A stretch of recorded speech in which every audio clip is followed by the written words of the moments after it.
Hello，大家好，我係 Elsa，今日想同大家分享呢個嘅就係關於呢個 Pi Wallet 全新升級，去幫你點樣去玩呢個去中心化交易 DeFi 流動性礦池、流動資金池，新手都可以識得用嘅。呢條片咧會同大家去講講點樣去玩轉呢個 Pi Wallet 最新嘅 DeFi 功能。係啊，而家 Pi 咧唔係就係咁簡單，就係儲 Pi 幣咁簡單，仲可以咧去玩呢個嘅 DEX、AMM 自動做市商。流動性資金池 liquidity pool 同埋呢個嘅代幣管理 token management， 全部都可以喺呢個 testnet 上面玩，安全又唔怕蝕，完全係一個可以試玩但係有料到嘅一個金融嘅體驗課。新手完全唔了解唔緊要嘅，我一步步咁樣去教你，睇完你都會講得出 DEX 同埋 AMM 都係好簡單嘅嘢嚟嘅啫。第一部分就係一個 token 到呢個 token 嘅管理中心。首先我哋打開呢個嘅 Pi Wallet， 入到去呢個 token 嘅分頁，咁呢度咧有齊晒所有嘅代幣功能，等於係一個嘅控制室。上面咧有4個大嘅掣嘅 Swap 啦、Exchange 啦、Liquidity Pool 啦、流動池同埋一個 Manage。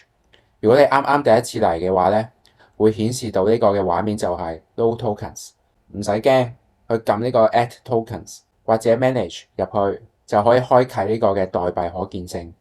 所有嘅 token 都會顯示一個名稱同埋一個圖示，以及發行者地址，例如 Pizza Tokens， 睇落去好似一個嘅虛擬餐單，有 pizza 有蝦，數學家乜都齊晒。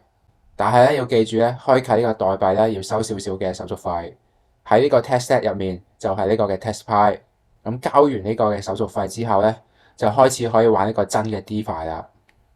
入到呢個 Swap 嘅頁面咧，你會見到兩個嘅欄位嘅 Sell 就係列出你想賣嘅 token 同埋金額 ，Buy 咧就係你想換翻嚟嘅嗰隻 token。舉個例子，我用呢個 testpi 去換呢個 Pizza token， 上面咧就會顯示我有幾多嘅 testpi， 下面就會自動幫我計算可以換幾多個 pizza。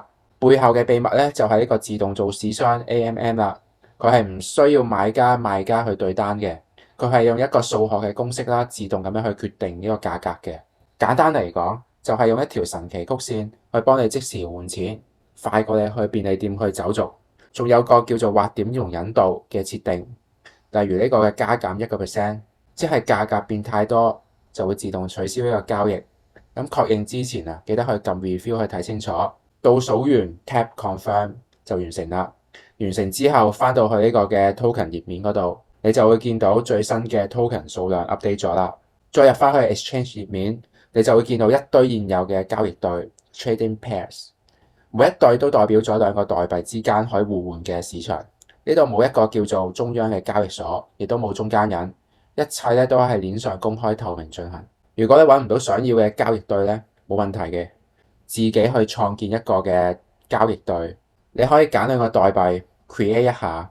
就好似幫 DEX 去畫出一條新嘅公路一樣，不過咧就要有流動性啦，要有交易。呢個咧我哋會下一步去繼續講嘅。第4部分就係關於呢個嘅流動性資金池。入到去呢個資金池入面咧，呢度咧就係成個 AMM 系統嘅心臟。每個 pool 都有2隻 token 鎖埋喺一齊，俾人去交易嘅。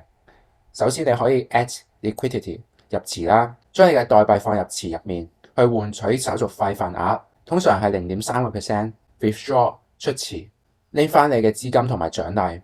如果市場上面仲未有代幣嘅匹配，你可以自己去 create 一個池，去設定比例同埋初始嘅資金，成為流動性提供者。唔止去玩幣，仲可以變做莊家。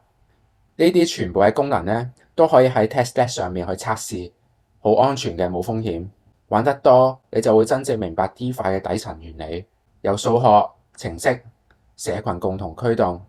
唔係再係靠呢個中心化機構。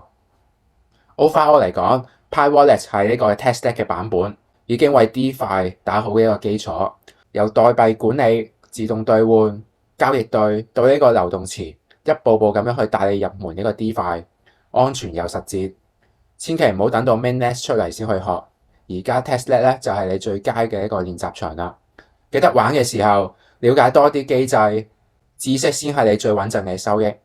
如果你中意條影片，記得幫我 CLS、comment、like、share。我哋下條片再見，拜拜。